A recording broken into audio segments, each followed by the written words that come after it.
Hello everyone, welcome to in this session. साथियों, education community में आप सभी का स्वागत है। अभी हम एनवायरनमेंट के करंट अफेयर्स कवर कर रहे हैं विजन 365 के अकॉर्डिंग। नेक्स्ट हमारे सामने जो न्यूज़ आइटम है वो स्टॉकहोम कन्वेंशन के 50 साल पूरे हुए हैं, तो उससे संबंधित है। तो देखो है क्या, मैंने आपको पहले ही बताया कि 1972 में मानव एवं पर्यावरण पर संयुक्त राष्ट्र सम्मेलन यानी कि United nation conference on human and environment 1972 में आयोजित की गई थी। उसका 50 साल बाद आयोजन किया गया था। तो मुद्दा ये है कि भाई ये पहली ऐसी कॉन्वेंशन है जिसने पर्यावरण को गंभीर चुनौती के रूप में हमारे सामने रखा।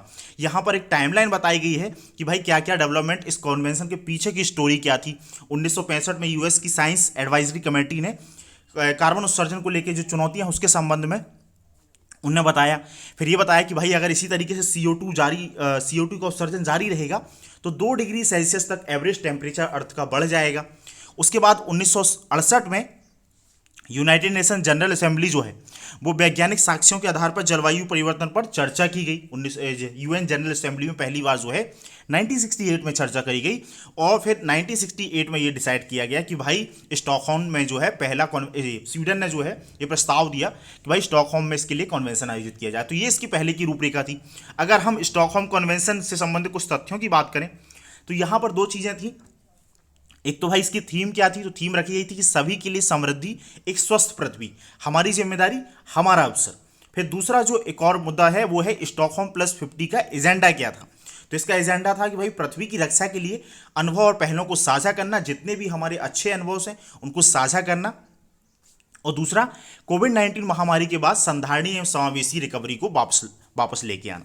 अब हम स्टॉकहोम कन्वेंशन के बारे में बात करें तो देखिए, ये जो है अंतर्राष्ट्रीय पर्यावरणीय मुद्दों पर संयुक्त राष्ट्र का पहला सम्मेलन था। 1972 में आयोजित किया गया था और संधारणीयता यानी कि सस्टेनेबिलिटी को बढ़ावा देना था। कुल मिला के सस्टेनेबिलिटी वर्ड शब्द जहां भी आ जाए तो आप उससे ऐसे एसोसिएट कर लेना कि जो भी हमारे पास संसाधन हो उसका हम इस तरीके से उपयोग करें कि आज हम उनका इस तरीके से दोहन करें कि आने वाली जो हमारी जनरेशन है या आने वाली जो हमारी पीढ़ीज हैं या आने वाला जो हमारा समय है उसमें भी हम उनके लिए भी पर्याप्त संसाधन उपलब्ध रहें। और जब ये कॉन्फ्रेंस 1972 में आयोजित की गई थी तब उसकी थीम रखी गई थी केवल एक पृथ्वी यानी ओनली वन अर्थ। उस समय क्या है, जो स्टॉकहोम घोषणा पत्र है उसमें 26 सिद्धांत और कार्ययोजना शामिल थी और इसको 122 देशों के द्वारा अपनाया गया था। और दोस्तों अलग अलग देशों के प्रतिनिधि शामिल थे, लेकिन भारत से जो हमारी उस समय की जो प्रधानमंत्री थी श्रीमती इंदिरा गांधी जी, स्वर्गीय इंदिरा गांधी जी, तो उनने शामिल हुए। तो वो एकमात्र ऐसी लीडर थी जो एक अध्यक्ष के मतलब जो एक राष्ट्र अध्यक्ष के तौर पर वहां पर शामिल हुई थी अलग अलग देशों के प्रतिनिधियों के बीच में। और उनका वहां पर जो स्पीच उन्होंने दी थी या जो बात रखी थी वो भी काफी महत्वपूर्ण है। फिलहाल अभी हम इस मुद्दे की ओर आगे बढ़ते हैं। उन्होंने कुल मिलाकर बताया था कि भाई जो कार्बन उत्सर्जन है उसकी ऐतिहासिक जिम्मेदारी तो डेवलप जो कंट्रीज हैं उनके ऊपर है, लेकिन अब आप भार डाल रहे हो हमारे ऊपर। बल्कि अभी हमारा समय तो हमने हमारी जो क्षमता है उसको हमने पहचाना नहीं है, हमारे पास जो संसाधन है अभी तो हमने उसका उपयोग किया भी नहीं है। तो ये स्थिति थी और यहीं से फिर वो कॉन्सेप्ट निकल के आता है कॉमन व डिफरेंशिएटेड रिस्पॉन्सिबिलिटी CVDR वाला, कि भाई हमको एक लिमिटेड जो कार्बन उत्सर्जन टारगेट है वो तो अचीव करना है, लेकिन डेवलप कंट्रीज के टारगेट अलग होंगे और डेवलपिंग कंट्रीज के टारगेट अलग होंगे। और ये जो सम्मेलन किया गया था उसके 3 आयाम शामिल थे। एक तो ये था कि भाई देशों के बीच में एक दूसरे का जो पर्यावरण है अपने अधिकार के क्षेत्रों के बाहर के क्षेत्रों को नुकसान नहीं पहुंचाने पर सहमति बनी थी। कुल मिला के जो अपना अधिकार क्षेत्र है उसमें पर्यावरण को बेहतरी से बनाए रखना है। दूसरी बात थी कि भाई पृथ्वी के पर्यावरण के लिए खतरों के बारे में अध्ययन करने के लिए कार्य योजना प्रस्तुत करना, और यहां पर एक संस्थान के तौर पर यूनेप की स्थापना करी गई थी। तो ये बातें थी। फिर अगर हम उसकी स्टॉकहोम कन्वेंशन की सफलता की बात करें या परिणाम क्या निकल के आया, तो भाई इसके बाद 20 सालों बाद जो है पृथ्वी सम्मेलन का आयोजित किया गया था रियो डी जेनेरियो में। इसके बारे में हम पहले भी चर्चा कर चुके हैं जब हमने UNFCCC का आर्टिकल किया था। तो अगर आपने उसको नहीं देखा है तो पहले आप वो सब एक सीक्वेंस में आप देखें तो हमारा जो टाइम बच जाएगा। फिर यहाँ पर 2 प्रिंसिपल निकल के आए थे, एक तो प्रिकॉशनरी प्रिंसिपल एहतियाती सिद्धांत और दूसरा है प्रदूषणकर्ता द्वारा भुगतान का सिद्धांत यानी पॉल्यूटर पे प्रिंसिपल। इनके ऊपर क्वेश्चंस की संभावना बन जाती है। एहतियाती सिद्धांत के तौर पे क्या था कि जैसे कि यहां पर एग्जांपल दिया है कि ओजोन परत के संरक्षण के लिए हमने वीना कन्वेंशन को 1985 में आयोजित की गई थी। और उसके बाद क्या है कि एक बहुपक्षीय पर्यावरणीय समझौता है जिसमें एहतियाती उपायों को संहिताबद्ध किया गया है। कुल मिला के कि भाई प्रिकॉशनरी हम मेजर उपाय वो बातें करी गई इस पर संबंधित, कोई संकट आने वाला उससे पहले ही हम उपाय अपना लें। तो यहाँ पर ओजोन क्षरण से संबंधित वीना कन्वेंशन की बात करी गई है, जिसके बाद मॉन्ट्रियल प्रोटोकॉल आया 1985 में। फिर उसके बाद पॉल्यूटर पे मैकेनिज्म की बात यह है कि भाई ये प्रदूषण करने वाले और कुल मिला के यानी कि जो प्रदूषण उत्पाद सृजन करते हैं, जो प्रदूषण फैला रहे हैं, तो उनको जो इसके लागत, इसके प्रबंधन की जो कॉस्ट आएगी उसको पे करना पड़ेगा ताकि मानव स्वास्थ्य और पर्यावरण की रक्षा की जा सके। इसके बाद यूनेप के अंतर्गत बहुत सारे समझौते हुए साथियों।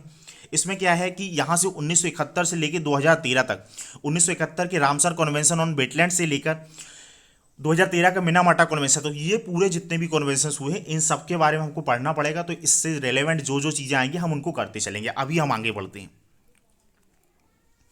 फिर जो स्टॉकहोम प्लस 50 है उसकी सिफारिशों के लिए क्या बोला गया है।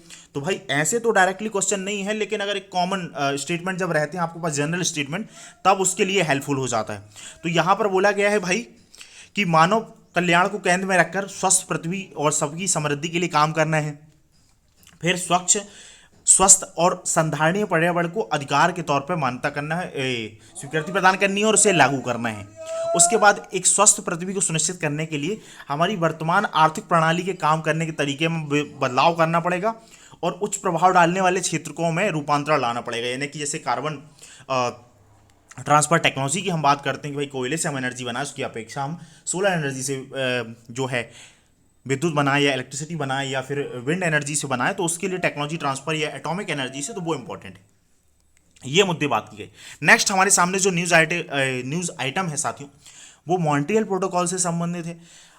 मॉन्ट्रियल जो प्रोटोकॉल है ये अभी इसके बारे में न्यूज़ कैसे आई कि भाई 16 सितंबर को जो है अंतर्राष्ट्रीय ओजोन परत संरक्षण दिवस मनाया जाता है।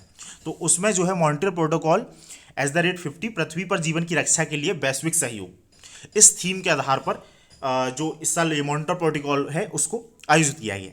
तो है क्या ये मॉन्ट्रियल प्रोटोकॉल? 1985 में क्या हुआ कि वैज्ञानिकों ने बताया कि भाई जो ओजोन लेयर जो समताप मंडल में पाई जाती है, क्षोभ मंडल, वायुमंडल के अगर हम परतों की बात करें सबसे नीचे क्षोभ मंडल, फिर समताप मंडल, मध्य मंडल, आयन मंडल और बाह्य मंडल। तो जो समताप मंडल में ओजोन की परत जो पाई जाती है वह करती है कि सूर्य से आने वाली जो परावैंगनी किरण है उसका 80-90% तक हिस्सा या 95% तक जो हिस्सा है वो उसको एब्जॉर्ब कर लेती है।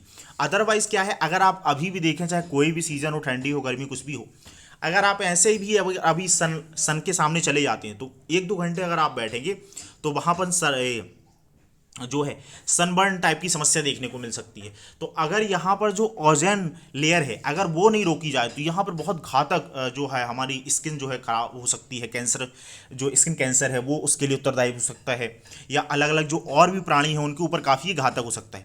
तो ओजोन लेयर, जो ओजोन गैस की जो लेयर है समताप मंडल में पाई जाने वाली O3 की जो लेयर है वो इसको जो परावैंगनी जो किरणें आने वाली हैं उनको रोक लेती काफ़ी सारा हिस्सा। लेकिन हमको पता चला 1985 में कि भाई क्या हो रहा है कि जो अंटार्कटिका रीजन है, जो ध्रुवीय रीजन है, वहाँ पे क्या है ओजोन छेद देखने को मिल रहा है। यानी कि कुल मिला के ऐसा कि भाई ओजोन लेयर की जो वहाँ पर डेंसिटी है या जो मोटाई है वो कम हो रही है, तो उसको हमने ओजोन क्षेत्र के तौर पर रेखांकित किया। तो इसके निपटने के लिए क्या है, कुछ गैसेस रिस्पॉन्सिबल थी और उन गैसेस को रोकने के लिए ये जो है प्रोटोकॉल आया था, मॉन्ट्रियल प्रोटोकॉल। अब ये मॉन्ट्रियल प्रोटोकॉल की अगर हम बात करें तो इसमें क्या है, सरकार है, वैज्ञानिकों, उद्योग जगत सभी ने ओजोन क्षयकारी पदार्थों के उपयोग में 99% कटौती के लिए मिलकर काम किया है। मतलब ये एक ऐसा समझौता है जो सबसे सफल एग्रीमेंट है और यूनाइटेड नेशन के जितने भी मेंबर हैं, 198 मेंबर हैं, उनने इसकी पुष्टि की है और हमें कह सकते हैं एक प्रकार का ये सार्वभौमिक स्वीकृत प्रोटोकॉल है। तो ये वाली बात है। अगर भारत की बात करें तो भारत इसका एक पक्षकार, भारत इसका एक मेंबर भी है। फिर इसी के अंदर एक चीज़ क्या निकल के आई, ये किगाली समझौता, कि हम वो जो अलग अलग फेजेस में जो ओजोन के डिप्लेशन के लिए जो भी गैसेस रिस्पॉन्सिबल हैं, जैसे क्लोरोफ्लोरोकार्बन है, हाइड्रोफ्लोरोकार्बन है, ठीक है, ब्रोमीन है, क्लोरीन है, ये भी, या इनके जो कंपाउंड पाए जाते हैं, हैलोजन यौगिक के जो कंपाउंड पाए जाते हैं जो कि रेफ्रिजरेटर वगैरह से उत्सर्जित होते हैं, तो उनको रोकने के लिए करना था। तो उसी श्रृंखला में क्या है, 2016 में किगाली एग्रीमेंट को अपनाया गया। इसका उद्देश्य क्या है कि 2047 तक मॉन्ट्रियल प्रोटोकॉल के अंदर ही हाइड्रोफ्लोरोकार्बन की खपत में हमको 80% तक की कमी करनी है, ठीक है। अब हाइड्रोफ्लोरोकार्बन को जो है वो क्लोरोफ्लोरोकार्बन के विकल्प के तौर पर लाए गए थे। अब हाइड्रोफ्लोरोकार्बन में लेकिन प्रॉब्लम्स ये है कि ये ओजोन परत को नुकसान तो नहीं पहुंचाते, लेकिन ये ग्लोबल वार्मिंग की समस्या को और बढ़ाते हैं। तो अब हमारा उद्देश्य ये है कि पहले हमने क्लोरोफ्लोरोकार्बन लेके आए थे और उसकी जगह अब हम हाइड्रोफ्लोरोकार्बन लेके आ रहे हैं, ताकि हमको दोनों चीज़ों से राहत हो कि एक तो ओजोन लेयर डिप्रेशन से भी हम लड़ सकें, और दूसरा हमारे जो क्लाइमेट चेंज की समस्या है या जो green house gases global warming की समस्या से भी हम लड़ सकें। अब यहाँ पर अगर हम ओजोन की बात करें, देखिए ओजोन जो है, जो क्षोभ मंडल और समताप मंडल, जो समताप मंडल में ओजोन पाई जाती है वो हमारी रक्षक का काम करती है। तो ओजोन का डिप्लीशन कैसे होता है, यहाँ पर अगर हम बात करें, देखिए क्या होता है, जैसे यहाँ से पृथ्वी से जो भी एक्टिविटीज़ हैं, कौन सी एक्टिविटीज, जैसे कि रेफ्रिजरेटर हैं, एयर कंडीशनर हैं, या ऐसे कोई प्लांट्स हैं, तो वहाँ से ये गैसेस हैलोजन के जो अलग अलग कंपाउंड्स हैं वो रिलीज होती हैं। जैसे कि हमें यहाँ पर एक एग्जांपल लेना है, आप इस गोले के अंदर देखेंगे 1 नंबर में दिया गया है FCl3, यानी फ्लोरीन, क्लोरीन और Cl3 एक कंपाउंड दिया गया है। तो अब ये यहाँ से एमिट होके चला गया, उत्सर्जित होके। अब ये क्या है, ये बहुत ही स्टेबल यौगिक होते हैं, तो कई सालों तक होते नहीं, हो सकता है 10 साल लग जाए, काफ़ी साल लग जाए, और ये फिर जाके जो है समताप मंडल में पहुँच जाएगा।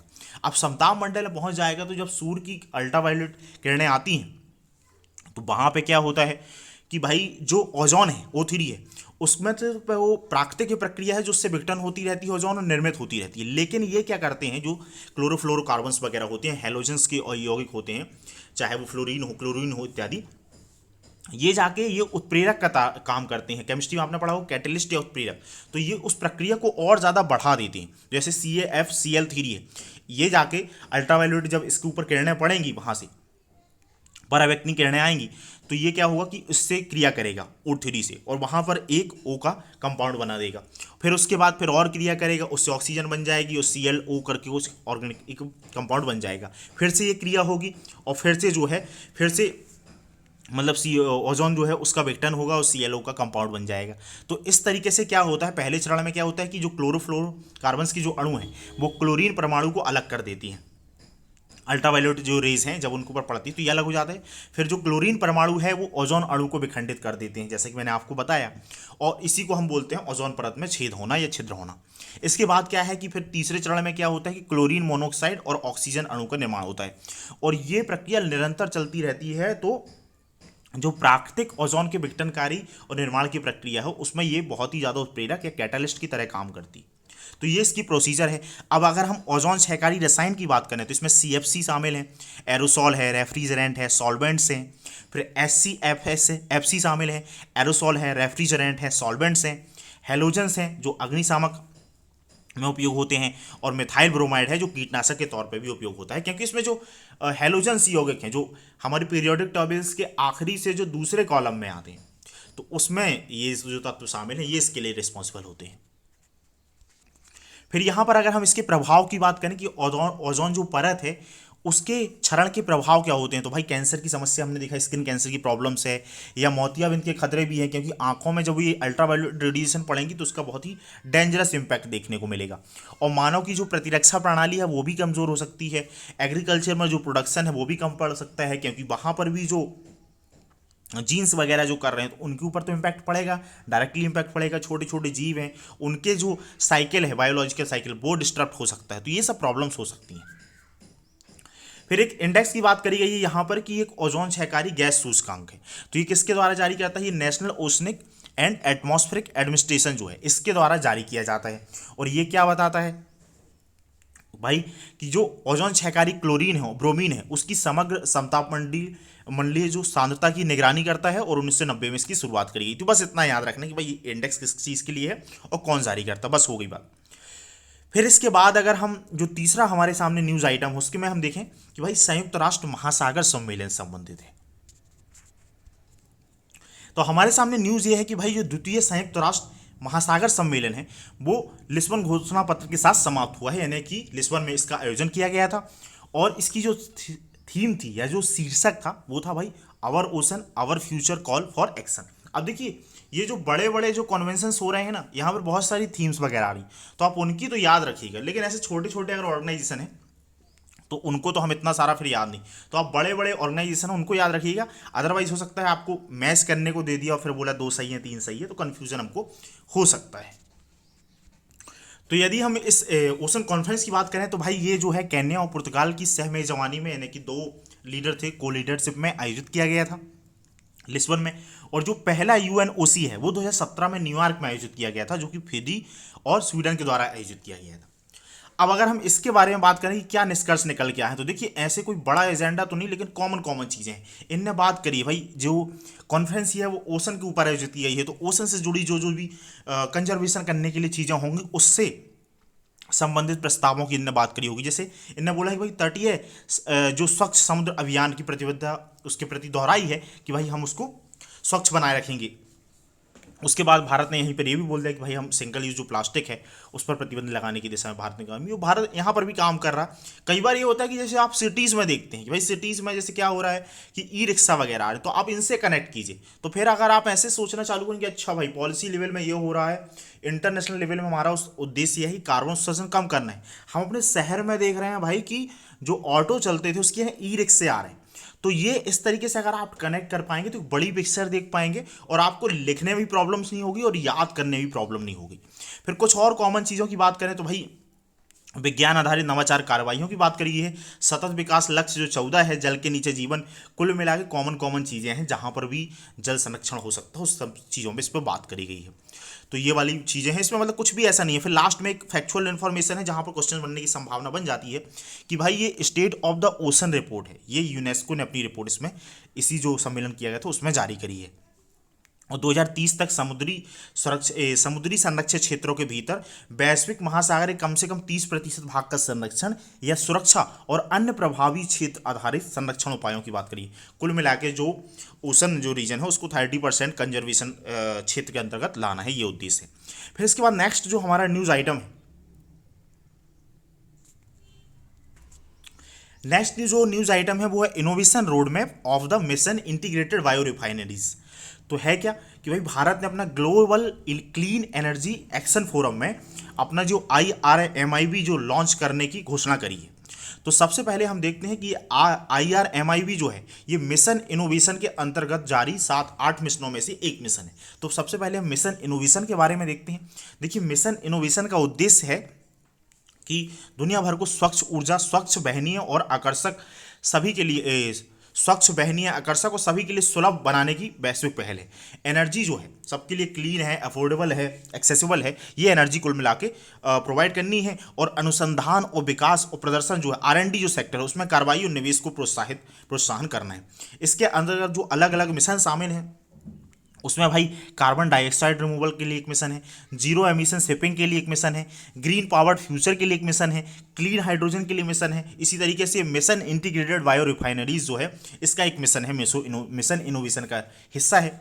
और फिर नेट जीरो इंडस्ट्री है। तो क्या है, कुल मिला के एनर्जी को हमको सबको एक्सेसिबल बनाना है, अफोर्डेबल बनाना है और सब तक पहुंचाना है, और उसके लिए फाइनेंस का मैकेनिज्म करना है, R&D research and development and technology में वो बढ़ाना है। तो वो ये है, और अलग अलग जो सेक्टर हैं इन सब सेक्टर्स को मिला के ये काम करता है मिशन इनोवेशन। और ये इसमें क्या है 22 देश शामिल हैं और यूरोपीय संघ शामिल है और भारत भी इसका एक संस्थापक सदस्य है। तो ये किसकी पहल है, इसमें 22 कंट्रीज हैं और यूरोपीय संघ की पहल है। तो ऐसे कौन सा कंट्री तो नहीं, हम हमारे पॉइंट ऑफ व्यू से पूरी तो हम याद नहीं करेंगे ऐसे, क्योंकि तो क्या है, नहीं तो जो बड़े बड़े ऑर्गेनाइजेशन हैं अगर हम उसके कर लें तो ठीक है, नहीं तो फिर ऐसे बहुत सारे मेंबर याद करने हो जाएंगे। तो यहाँ पर 22 मेंबर हैं और यूरोपीय संघ शामिल है और भारत इसका एक संस्थापक सदस्य है। और इस मिशन का जो पहला चरण है वो 2015 में पेरिस क्लाइमेट एग्रीमेंट जो है, पेरिस जलवायु समझौता, उसके साथ शुरू हुआ था। और दूसरा चरण जो है MI 2.0 2021 में शुरू हुआ था। अब हम देखते हैं कि ये जो मिशन भारत ने अभी लॉन्च किया है तो किसने इसको तैयार किया है, तो भाई IRMIB जो है वो ब्राज़ील, कनाडा, यूनाइटेड किंगडम और यूरोपीय आयोग के सह नेतृत्व में विकसित किया गया है। फिर अगर हम इसकी बात करें तो इसका उद्देश्य क्या है भाई, तो ये है कि नाम ही है कि भाई बायो रिफाइनरीज जो है उसमें इंटीग्रेशन लेके आना है। तो बायो रिफाइनरीज जो मूल श्रृंखला में कमियों और चुनौतियों को पहचान करके उनका निपटान करना है, ये उद्देश्य है। फिर हम मिशन इंटीग्रेटेड बायो रिफाइनरीज की बात करें तो ये जो है मिशन इनोवेशन के 7 प्रमुख मिशनों में से एक मिशन है। इसका उद्देश्य यह है कि भाई ऊर्जा क्षेत्र में R&D, रिसर्च एंड डेवलपमेंट वगैरह को हमको अधिक से अधिक अंतर्राष्ट्रीय सहयोग के माध्यम से वित्त पोषण करना है और इसको बढ़ावा देना है। सदस्यों की बात करें तो भाई इसके सह नेतृत्व में भारत और नीदरलैंड शामिल हैं। और मिशन के कोर सदस्य की बात करें तो ब्राजील और कनाडा शामिल है। मिशन के सहायता समूह की बात करें तो यूरोपीय संघ और यूके। देखिए इतना तो बहुत सारा हो जाएगा, बस हमको आप लोग ध्यान रखना कि ये मिशन इनोवेशन के अंदर में ये मिशन आया था और इसकी लीडरशिप भारत और नीदरलैंड ने करी थी। बस ये बात होगी, नहीं तो ऐसे बहुत सारी चीज़ें हो जाएंगी। फिर उद्देश्य की बात करें तो एकीकृत बायो रिफाइनरीज को एकीकृत करना है और उनको और दक्ष बनाना है, पर्यावरण के पॉइंट ऑफ व्यू से भी, प्रोडक्टिविटी के पॉइंट ऑफ व्यू से भी। फिर उसके बाद लक्ष्य की बात करें तो इसका उद्देश्य यह है कि 2030 तक 10% जीवाश्म आधारित जो ईंधन है, रसायन और सामग्री के बदले जैव विकल्पों को बढ़ावा देना है। देखिए एक चीज़ और, ये मिशन जो है बायो रिफाइनरी से संबंधित है, ठीक है, रिफाइनरी अलग चीज़ कि innovation road map of the mission integrated bio refineries. तो जो अभी हमारा जो पारंपरिक ईंधन का उपयोग करते हैं उसकी हमें 2030 तक 10% जो है हमको जीवाश्म आधारित ईंधन की बजाय जो बायो रिफाइनरीज इनके विकल्पों को आगे बढ़ाना, तो ये उद्देश्य था। फिर इसके बाद कुछ और जो है सुर्खियों में जो चीज़ें थी, इनिशिएटिव्स थी, उनकी बात करी गई है। यहाँ पर 2 चीज़ों की बात है, एक है national funding opportunity on sustainable aviation fuels और दूसरा है हाइड्रोजन वैली प्लेटफॉर्म। तो अगर हम इसकी बात करें कि जो हमारा पहला मिशन है national mission funding opportunity and sustainable aviation fuel, इसके नाम ही से ही क्लियर है कि भाई सस्टेनेबल एविएशन फ्यूल के लिए नवाचारों को बढ़ावा देना है, R&D को बढ़ावा देना है। और दूसरा जो हाइड्रोजन वैली प्लेटफॉर्म है, इसका उद्देश्य है कि भाई हाइड्रोजन की मांग और आपूर्ति की वो जो कमियां हैं उसको दूर करता है और आपूर्ति पक्ष को बढ़ावा देता है। और ये किसकी पहल है, तो भाई ये fuel cells and hydrogen joint undertaking एवं मिशन इनोवेशन की एक पहल, बस इतनी याद रखनी। अब देखिए नेक्स्ट जो न्यूज़ आइटम है वो भारत के लाइफ मिशन से संबंधित है। भारत ने जो इसका प्रस्ताव दिया है और अलग अलग मंचों में मिशन लाइफ की बात करी है, लाइफ स्टाइल फॉर एनवायरनमेंट। तो इसके बारे में है, तो ये मिशन है क्या भाई, ये भारत के नेतृत्व वाला एक वैश्विक जन आंदोलन है जो इस तरीके का, इसका उद्देश्य यह है कि भाई व्यक्तिगत और सामूहिक जो कार्यवाहियां हैं, कुल मिलाकर इसका जो उद्देश्य है वो एक ऐसी जीवन शैली को अपनाना है जो पर्यावरण के लिए अनुकूल हो। तो ये उसका उद्देश्य है। फिर यहाँ पर लिखने वाली टर्म्स में बताया गया है कि भाई पर्यावरण की रक्षा और संरक्षण के लिए व्यक्तिगत और सामूहिक कार्रवाइयों को बढ़ावा देना है। तो भाई इंडिविजुअल जो सिविल सोसाइटीज़ हैं, इंडिविजुअल हैं, गवर्नमेंट है, सबको इस तरीके से एक प्रकार से जन आंदोलन इसके तौर पर इसको स्थापित करना है कि हमारी लाइफ स्टाइल हो जो पर्यावरण के अनुकूल होनी चाहिए। और पहली बार भारत की जो हमारे प्रधानमंत्री आदरणीय नरेंद्र मोदी जी, इन्होंने ग्लासगो में जो UNFCCC का जो कॉन्फ्रेंस ऑफ पार्टी 26 आयोजित किया गया था, वहाँ पर ये विचार रखा था और यहाँ पर बोला कि भाई 2022 से 2027 के बीच में कम से कम 1 अरब भारतीयों में अन्य वैश्विक नागरिकों को लामबंद करना है इस मिशन के लिए। और इस मिशन में क्या है, हमारा उद्देश्य ये है कि कम से कम 80% जो हमारे गांव हैं, विलेजेस हैं और शहरी स्थानीय निकायों को 2028 तक पर्यावरण के अनुकूल बनाना है, इसको एक जन आंदोलन के तौर पर बनाने के लिए। फिर मिशन की अगर अवधि की बात करें तो भाई ये मिशन की जो अवधि है वो एक पंचवर्षीय कार्यक्रम की तरह है। 2022 से 2023 में मिशन के पहले चरण का उद्घाटन किया गया है।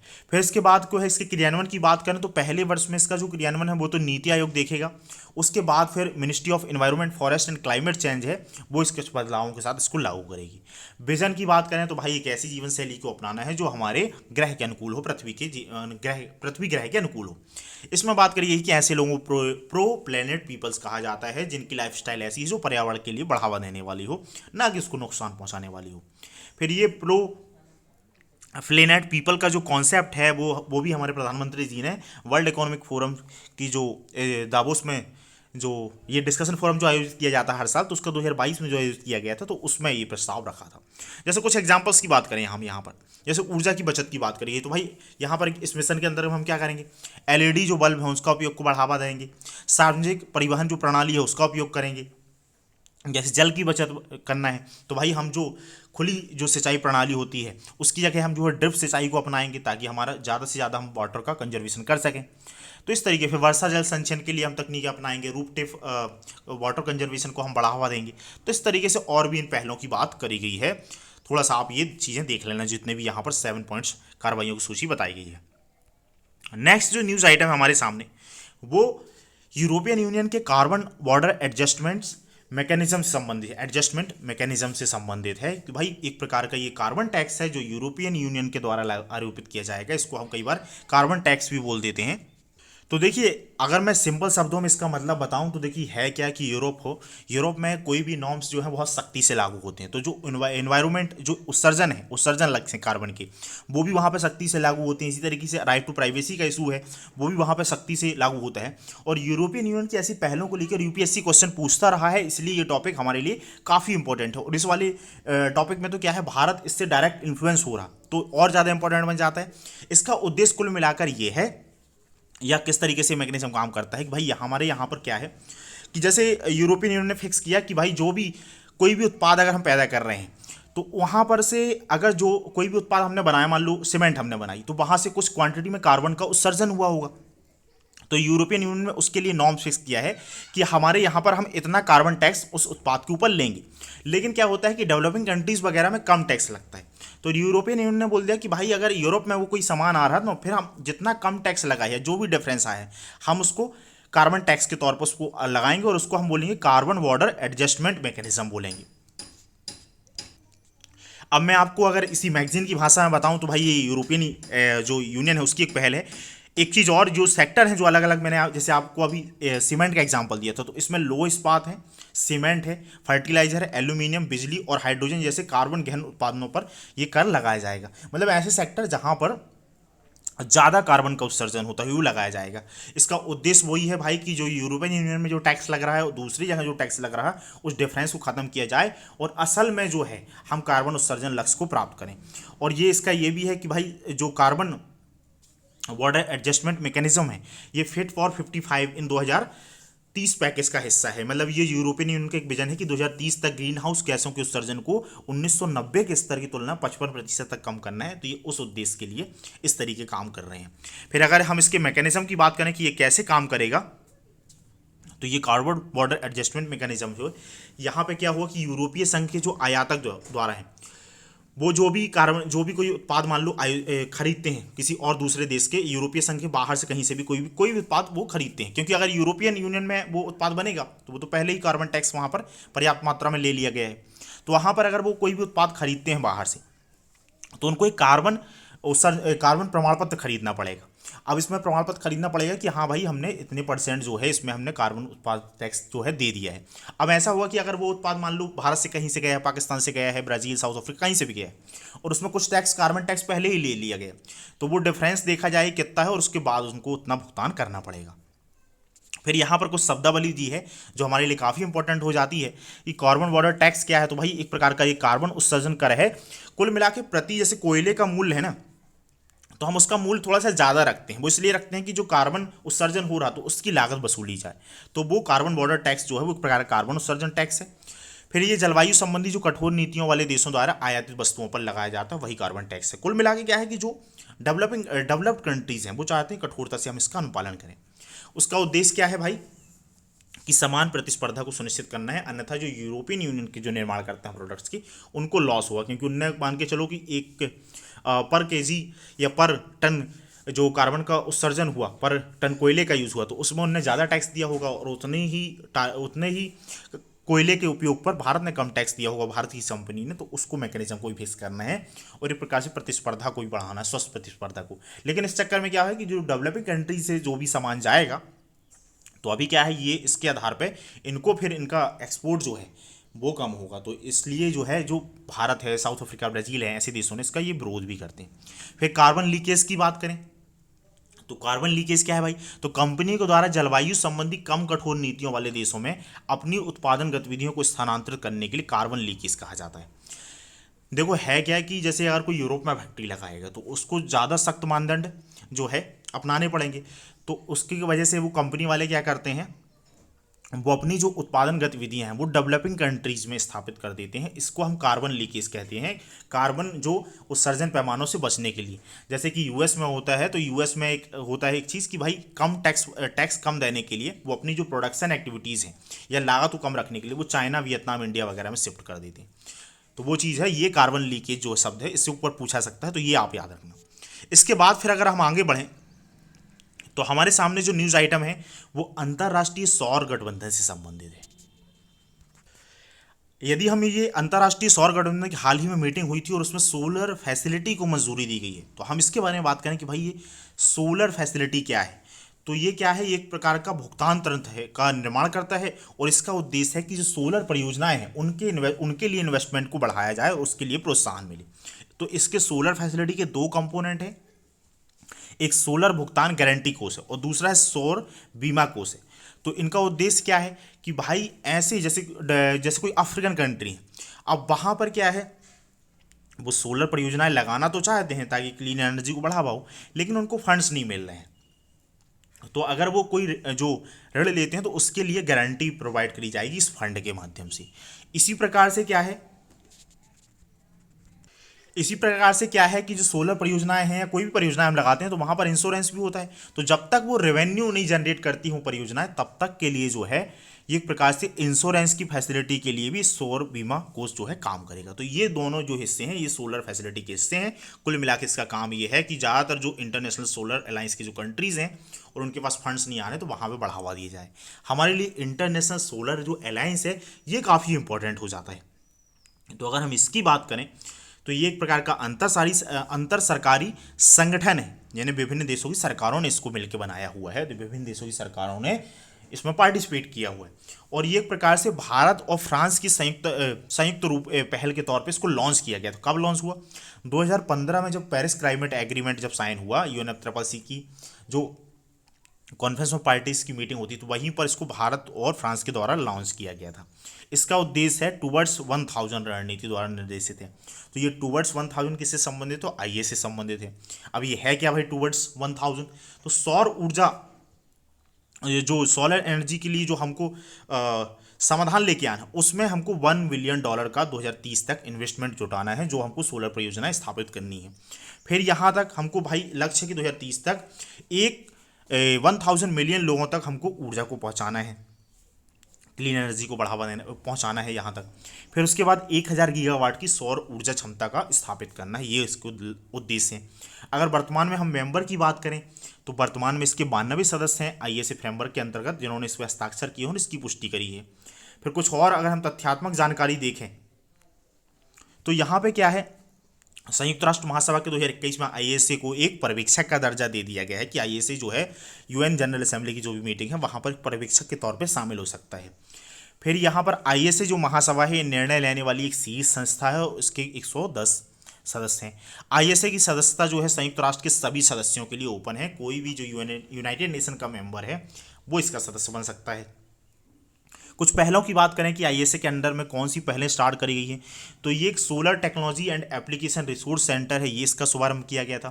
फिर मिड करियर प्रोफेशनल के लिए आईएसए सोलर फेलोशिप है, ये स्टार्ट करी गई है। और one sun one world one grid की जो बात है OSOWOG इसकी बात करी गई है। इसका उद्देश्य ये है कि नवीकरणीय संसाधनों से जो प्राप्त ऊर्जा है उसको हमको वर्ल्ड भर में एक ग्रिड का निर्माण करना है, ताकि जिन देशों में अच्छी खासी इस ऊर्जा का उत्पादन है वो दूसरी जगह भी हम पहुंचा सकें। इस प्रकार से एक प्रॉपर एक ग्लोबल हम ग्रिड का निर्माण कर दें।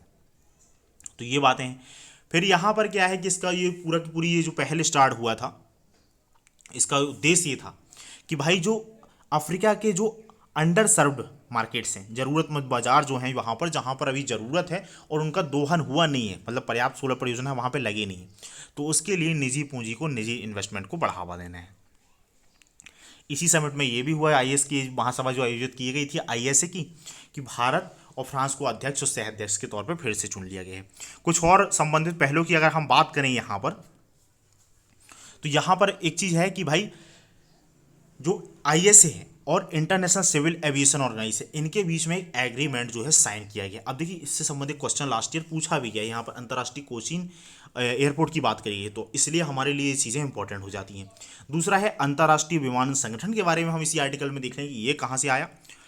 और फिर जो है नेक्स्ट आर्टिकल ग्लोबल पर्यावरण और फैसिलिटी काउंसिल के बारे में। तो पहले अगर हम इसकी बात करें कि भाई ये क्या एग्रीमेंट हुआ है, तो देखिए क्या है, जो सिविल एविएशन सेक्टर है ना, जो विमान क्षेत्र है, यहाँ से भी कार्बन का अच्छा खासा उत्सर्जन होता है। तो इसका उद्देश्य ये है कि और जो विमान क्षेत्र है वो टोटल जो कार्बन उत्सर्जन है उसके 2.5% के लिए जिम्मेदार है। तो हमारा उद्देश्य है कि भाई इसमें ये सोलर एनर्जी या इस सेक्टर को बढ़ावा दे कि ये कार्बन उत्सर्जन को कम किया जाए। एक फैक्चुअल इन्फॉर्मेशन के तौर पर बताया गया कि भाई 2015 में भारत का जो कोचीन अंतर्राष्ट्रीय हवाई अड्डा है, ये पूर्ण रूप से सौर ऊर्जा से संचालित दुनिया का पहला हवाई अड्डा बन गया। और भारत भी इस जो MOU जो साइन हुआ है इसका जो है सदस्य है।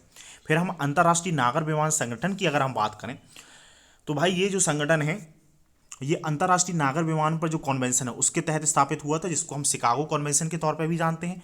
उद्देश्य की बात करें तो इसका उद्देश्य है कि भाई नागर विमान क्षेत्र में कार्बन उत्सर्जन को कम करने के लिए प्रतिबद्ध है।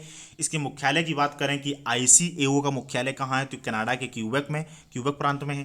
फिर इसके मेंबर्स की बात करें तो यह संस्था विश्व की 193 राष्ट्रीय सरकारों द्वारा वित्त पोषित और निर्देशित है। और इसका कार्य है कि भाई ICAO के सचिवालय को बनाए रखना और नई वायु परिवहन नीति पर शोध करना और नवाचारों को बढ़ाना, कुल मिला के जो भी इंटरनेशनल सिविल एविएशन सेक्टर है उसको बेटर बनाना, उसके लिए रूल्स रेगुलेशन बनाने का काम करती है बॉडी। नेक्स्ट हमारा फिर जो न्यूज़ आइटम है हमारे सामने वो यहाँ पर ग्लोबल एनवायरनमेंट फैसिलिटी जो है इसकी काउंसिल का से संबंधित है कि इसकी काउंसिल की मीटिंग वगैरह हुई थी और इसका जो GEF7 जो चरण है उसको समाप्त होकर GEF8 आ गया। तो देखिए इसमें हम आते हैं, पहले हम GEF के बारे में बात करते हैं, वो हमारे लिए इंपॉर्टेंट है, फिर उसके बाद हम इसमें आएंगे तो ज़्यादा अच्छे से क्लैरिटी आएगी। देखो क्या है कि दुनिया भर में अलग अलग टाइप के एग्रीमेंट होते हैं तो उनके लिए फंड्स की ज़रूरत भी होती है। और GEF जो है वैश्विक पर्यावरण सुविधा, इसके ऊपर यूपीएससी ने पहले भी क्वेश्चन हालांकि पूछ चुके हैं लेकिन फिर भी पॉसिबिलिटी बनी रहती है। तो इसके लिए एक मैकेनिज्म है कि ये फंडिंग जो मैकेनिज्म है उसके लिए सबसे बड़े इन्वायरमेंट के लिए जो स्टैब्लिश फंड है उसमें से एक है। 1992 में पृथ्वी शिखर सम्मेलन के दौरान इसकी स्थापना करी गई थी। और ये जो संगठन है इसके 185 देश हैं, भारत भी इसका एक सदस्य है।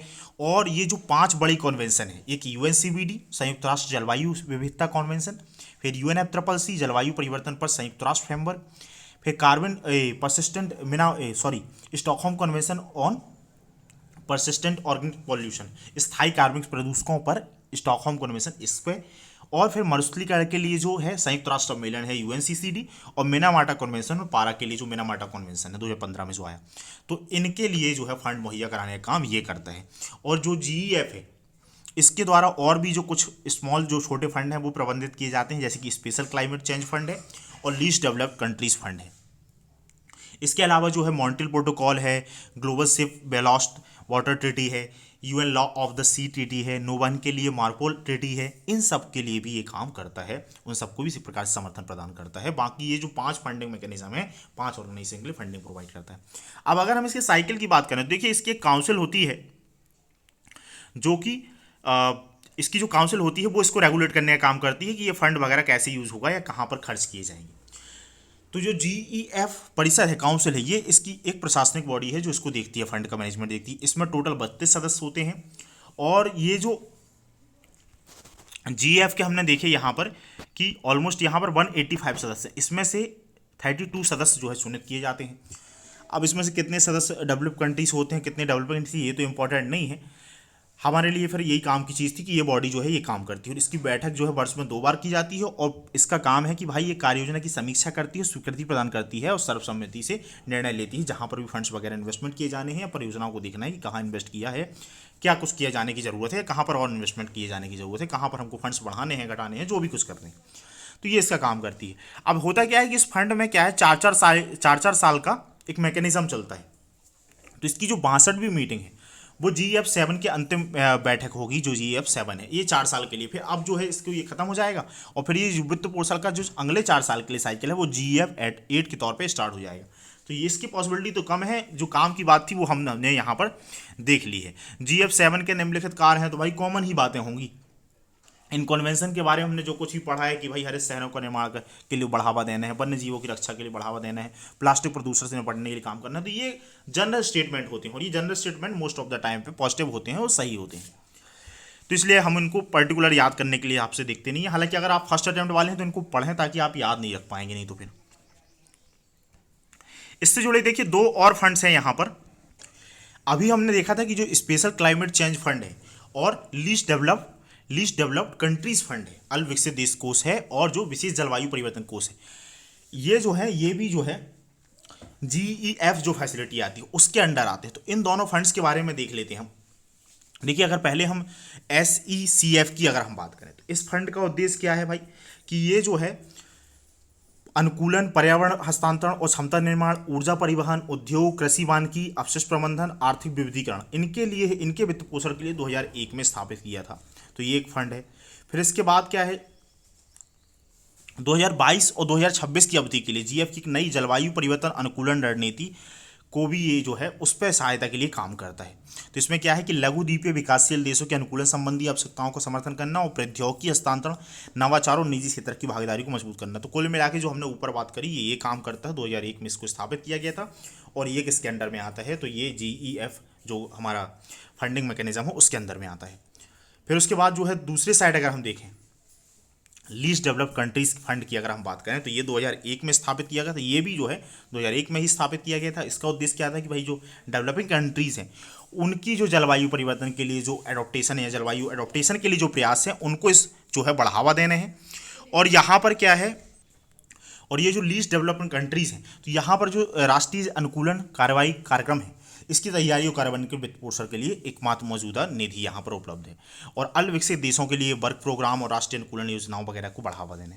तो देखिए ये जो दोनों फंड्स थे कुल मिला के दोनों ये दो हैं 2001 में दोनों स्थापित हुए थे। एक के बारे में मैंने पहले बता दिया, दूसरे वाले में है कि लीस्ट डेवलपमेंट कंट्रीज़ के लिए अनुकूलन के लिए ये जो कार्यक्रम है मतलब कि जो डेवलपिंग से भी नीचे वाली कंट्री हो उनको हमको बढ़ावा देने के लिए ये वाला फंड है और ये भी GEF के अंडर में आता है। तो ये अभी हम इस वीडियो को यहीं पर समाप्त करते हैं और मेरा प्रयास होगा कि मैं पर डे जो हमारा वीडियो हम बनाता रहूं या इसको जल्दी से हमारी जो टाइम लिमिट है हम उसको फिनिश करें। तो थैंक यू।